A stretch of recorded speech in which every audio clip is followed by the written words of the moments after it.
Look who's back. It's time for make another video because today is new gun day. Well, actually not new gun, it's a new used gun. I have decided to, and excuse the voice, if you remember on some of my past videos, I always complained about the dripping that I've been living with since 9/11. I just had another surgery recently, and hopefully after all this inflammation clears up, my nose will stop dripping like an animal. But enough about me. Let's get on to why we're here. I have recently been rethinking some of my firearms options. Most specifically, the home defense gun or the house gun. Now, remember my previous videos, I said home defense gun. This is a home defense gun. Okay? Long guns win in a fight, and this is quite the long gun. This is a gun not for a nightstand. This is a gun that after, if you have time to react, you can bring this to bear. You can get this. I have an empty chamber. Magazine's not fully loaded. I have time to rack one, top off, and then go to work. But I began thinking that, maybe that I don't have the same level of training with a shotgun that I have with pistols. And also, I don't know what kind of mansions you live in. Where I live, a gun this size, look at the size of this guy. It's not my best option. Now, it's a great option, but it might not be my best option. And I think you'll also remember a few videos ago on one of my previous new gun days, I was trying to find a reason to justify this purchase. My Model 629 Smith & Wesson 44 Magnum. 44 Magnums, gotta love them. Notice I put different grips on it because I was tired of losing flesh every time I fired it. And I got the little thing there. Little Hogue extended cylinder release, which I actually happen to love. This became my house gun. Again, the idea being maybe not if I get woken up in the middle of it, if does that work? Woken up in the middle of the night by some breaking glass, the dog barking. Would shotgun this, would I go with this? Possibly. This was the house gun that I'd have laying around over the course of my day. Not that I'm going to stuff this in my pants, but I have it available. I think I made a joke about, the doorbell rings and you say, who the fuck's the door in this day, in 2020. This was the gun that I always had around the house. But again, I had to face some hard truths about myself. In using this gun in a few videos now, and I have footage, I'm doing a lot of revolver stuff. I always keep promising this damn revolver video that I'm doing for you. In using this gun and shooting this gun, I have to just be honest with myself. This gun isn't my best gun. Love it. It's a lot of fun, great at the range, and sure as hell, 44 Magnum is no joke. But I have to just admit to myself, and I'm big enough to admit to myself, that this gun just doesn't, it's not my best gun. I don't shoot it the best. I don't get follow-up shots the best. I certainly don't find these sights very well at all.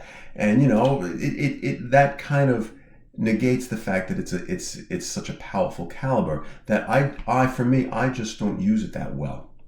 And also, I also think if I'm going to go for a house gun or a home defense gun, especially for middle of the night type of use when I have time to grab one, I should have something, a little more modern as far as being able to attach a light to it. I think a light on a handgun is fantastic, and obviously you're not doing it on this. And although I briefly came up with an idea, maybe I'll get that R8 or that TRR8, that Smith & Wesson 8-shot 357, which I think would be perfect because you can attach a flashlight and optics to it. Not that I'm a big optics guy, but definitely the flashlight. For $1,300, come on, man. I'm not a real gun channel. I'm just some idiot making videos in my kitchen, So I had to go with another idea. Then lately, just to have it around, I broke out because I did my Glock 19 video. This is my Gen 2 former service pistol. And I've actually been utilizing this as kind of a house gun. Now, I can't attach any lights to it because this predates whatever those fucking things are called, the rails. But it's 15 rounds, 9mm, a very dependable platform, and more importantly, I have trained with this gun. I shoot this gun very well. I'm used to using this gun in all circumstances, high stress circumstances. So this is what I've been leaving around the house. Not leaving around the house, but having available. So I finally decided, why don't we just quit screwing around? Let's go for a more modern semi-automatic pistol. My initial thought was to get basically a Glock 19 package or clone in what I think is the best semi-automatic caliber currently out there, which is 357 SIG. And I had taken this was the Glock 32, I think it is, or 32 or 30, I think it's 32. Glock 19 sized one, not the 17 sized one, the Glock 19 sized one in 357 SIG. They're a little bit hard to find, at least in New York. 357 SIG is not really a thing. But, I could have gotten one, but what stuck with me is the fact that it's a 13+1 gun, and this is New York, and I'd be limited to 10+1. I don't want to buy a neutered gun. That just sits wrong with me. I have no problem with a 10+1 semi-auto if that's all it is. I love my SIG P365 because that 10+1, that's the same gun that you could buy in Texas, Alabama, Tennessee, and Florida. Okay, it's the one we're getting here. It's the same one that you can get anywhere else in the country. Buying a 13+1, a gun that's designed for 13+1, but I can only get a 10+1 because I live in the communist state of New York under the asshole czar Andrew Cuomo. It just doesn't sit well with me, okay? And despite the fact that I'm a retired law enforcement, I guess New York must have had big problems with retired cops becoming mass shooters or something because, what the hell? We let criminals out of jail, for serving no time. We ban plastic bags at supermarkets, but we'll give away free plastic hypodermic needles to those same fucking drug addicts walking on the streets. But you know what? I don't think that's as much of an issue as the plastic bags. The plastic bags wind up in the landfills, whereas the drug addicts, after they use those free state-supplied fucking plastic needles, they don't wind up in the landfills. They just throw them on the street so kids can find them. But I digress. Keep voting Democrat. In any case, back on task. I didn't want to buy a neutered gun. So what did that leave me? Well, as a retired law enforcement officer, there are also certain codicils into that New York SAFE Act bullshit with the 10-round magazines. And one of those is, and depending on how people interpret it, I was lucky enough to find a deal that did interpret it this way. We are allowed as retired law enforcement officers to have our 15-round high-capacity magazines that came with our service pistols, or find a suitable replacement. Now, a comparable replacement. So that means that I carried a Glock 19 on duty. That doesn't mean I can carry a Glock 33 now that I'm retired. However, I think I just spoiled it for you, right? However, I can get a new Glock 19 with what? That's right. I'm in New York, and this is a high-capacity magazine. I can't believe I'm putting this on camera. I expect my door to be kicked down any minute. Yes, Glock 19. I bought an exact copy, well, not exact copy, this is a Gen 4. Now, I went with the Gen 4 instead of the Gen 5 for two main reasons. One, well, Gen 5 has a rail too. I went with the Gen 4 over the original Gen 4 over the Gen 2 because I have a rail. I can mount a flashlight. And I'm going to mount a little flashlight on that thing. What I went for Gen 4 over Gen 5 was right here. One, I like finger grooves. I think I might have mentioned before, I like finger grooves. These fit my hand well enough. They don't bother me. So the non-finger groove thing in the Gen 5, is that really a thing? Okay, maybe they could offer with and without. That might have been smarter on Glock's part. But what they did on the Gen 4 is they got rid, you see that? No stupid fucking pinky cutout that always sat right on my pinky that I was aware of every time. It's sharp. Also, so what? So that I can rip out a stuck magazine. 26 years I carried this gun. How many thousands of rounds, all kinds of drills, failure drills, all weather, carried it and everything. Never once did I have to rip out a stuck magazine.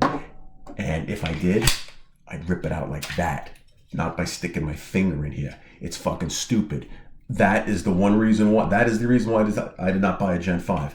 Because of that cutout. They went back to this cutout for some reason. So left me with this Gen 4. And, look, I'm not going to sit here and beat you to death about a Glock 19. Is there anything about a Glock 19 that we don't know? Everything else seems to be the same. I was able to get my 15 rounders with it. Because, again, certain gun shops will not do it. One gun shop told me it was an E-felony if he sold me a Glock 19 with the 15-round magazine, even though it says it on the back of my certifications that I can have high-capacity magazines. And for a while there, it was looking like one of those situations that, again, I'll reference Paul Harrell always says, in some jurisdictions, it's legal to own something but not buy something. The magazines are something that I'm grandfathered in on. I can own 15-round magazines, But some people tell me that I couldn't buy 15-round magazines. I could replace my old 15-round magazines as they start to fall apart with springs and parts to keep them going, but I couldn't buy new ones. But I disagreed, and I found that I did enough research where, yes, I got a dealer to agree with me that the amendment to 2013 to that New York SAFE Act law says this. I mean, this is not too hard of an argument to make. This is a comparable replacement, right? Gen 2, getting old, parts were starting to break off fit, although I'm replacing it. Gen 4 is a comparable replacement of the same goddamn gun. This is a replica of my service pistol, only with more, updated things. So this is what I'm going to go with. And again, I'm going to treat this now as kind of a kit gun, kind of a project gun, and I'm going to take you all along with me. I haven't fired it yet, so I'm going to assume the Glock 19 works. But it's not like I'm going to carry this, and I'm going to continue to rely on something else for home defense until I can do a range session on this, which I will. I will put on video, and we'll go through it together. I'm going to treat this though as kind of a project gun, because now it's newer. I can actually get some accessories for it. I'm going to get a nice little light on here. I'm going to do some experiment with some sight options, because these plastic sights must go. I always had, I explained this whole thing from the NYPD. It always had the 3-dot tritiums. I'm going to find some sight options. We're going to install those together. I'm going to show you whatever flashlight I decide to put on here. I might swap out some of these controls. I think I mentioned it's still here. We are, how many fucking years later, and it's still got that flat little slide release, right? I might look at that. I might look at some controls. I might play with this magazine button. Although that's a huge improvement. I'm sorry, the video, I'm not catching this. Maybe it'll show up better. It's a huge improvement. And it feels good. It still has a stupid plug in the back, which I'm certainly going to cover up, because that does nothing but collect potato chips. And other than that, it's a Glock 19. I expect the same service life out of this. I expect this to last another 30 years and still be, maybe change an extractor and maybe swap out a locking block or some other things. I'm not going to go with the... because I intend to have weight hanging off the front of this, I don't think I'm going to go with it with a metal guide rod. I mean, the polymer guide rod was never an issue. I only swapped it out because I was getting bored. I went with the tungsten guide rod on this, although I do like the weight that it gives it. Seeing as how I'm going to be adding some accessories to this that I don't ordinarily do, maybe I don't want to add a tungsten guide rod just yet, but I'll play around with it. As far as trigger options go, I mean, the trigger's fine. This Gen 4 trigger is certainly fine. I'm probably not going to change any connectors or anything like that. It feels like I have the New York 1 trigger in here with the double diamond connector, and to be honest with you, I don't think this needs a pyramid trigger or an apex trigger or whatever you want to do. It feels fine. Maybe I'm just so indoctrinated with Glocks. It doesn't matter to me anymore. So anyway, I'm going to make this one short. That's where I'm going with this. So expect more videos on this, and you'll see it transform into something else. My decision into doing it, my guns have jobs, and I don't like buying extraneous guns. And I just bought an exact duplicate of a gun that I've owned for the better part of 30 years. And why did I do that? Because again, this is the best version of a high capacity semi-auto that I can legally possess in this terrible state. Besides that point, there are some tactical reasons why I would do that too, and I alluded to some of them at the beginning. I'm very familiar with this platform. I carried this Glock 19 through thick and thin, all kinds of training, all kinds of drills, but more importantly, I carried it in the field. I carried it under duress. I was in some pretty stressful situations with this gun, and everything on it at this point feels natural. This, out of the box, I can't think of any other gun that I could buy out of the box that I can immediately take all the training and experience that I had with one platform, and it applies. It just take that and transfer it to this. It's the same platform. This is what I know. This is how it feels the same. I'm going to assume it shoots the same. It points the same. Trigger's just about the same. The controls are the same. Where the controls fall, how it feels, bore axis. Everything about this gun comes out of the box. New use, I wouldn't use, but comes out of the box with 28 years of training behind it. Well, 26 years, I started off a revolver with 26 years of professional training behind it and 26 years of carry experience behind it. So this, for those reasons, although I would have preferred the 357 SIG, look, 9mm is very capable, especially in a service-sized pistol, and for the fact that I can actually legally carry high capacity, and also that I am so experienced and so smooth with this gun. I think I'm going to do a nightstand. I might redo the nightstand with this too, but I'm going to do it. That's down the line. When I do decide on a flashlight, I'm going to do the thing, click it on, and see how many I can click off on this. And I'll start really practicing with the G19 again, because now it has a legitimate reason. This is going to be my around the house gun, assuming all goes well. And although the GP100, which is still hidden somewhere in my bed, the GP100 is still my nightstand gun. That's still my, oh shit, get off of me, put it in your gut and give you 2 to go, and then you filthy animal, that type of thing. Although that's still going to be there, that works in tandem now with this. This is going to be available. The GP100 is a gun I get the guy off me with. But if I got that guy off of me and I got a dead body in my bedroom, and I go now have to, I hear the kids screaming in the back room. Well, 16 rounds of 9mm with a flashlight, some good high vis sights. This is going to be, and also being able to be close up with it instead of that shotgun. This is what I'm going to clear my house with, or rescue a family member with, or rescue a loved one with. So I think it's probably a good move. So, more to come. Questions, comments, if you think I'm a lunatic, let me know. If you can understand my reasoning for it, let me know. Remember, I like CZs as much as the next guy. I like Smith & Wesson as much as the next guy.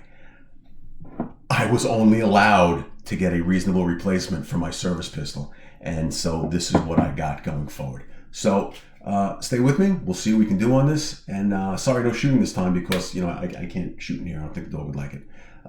Signing off, and enjoy the rest of your day.